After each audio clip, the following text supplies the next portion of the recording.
காவலுக்கு வேலுண்டு ஆடலுக்கும் மயிலுண்டு கோவிலுக்கு பொருள் என்னடா குமரா நீ இருக்கும் இடம் தானடா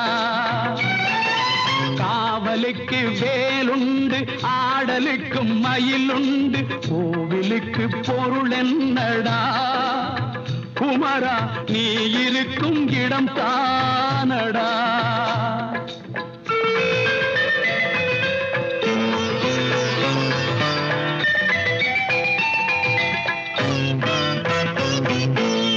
நதிகளிலும் மலர்களிலும் நடந்து வரும் தென்றலிலும் உன்முகம் கண்டேனடா உன்முகம் கண்டேனடா எங்கும் ஷண்முகம் நின்றானடா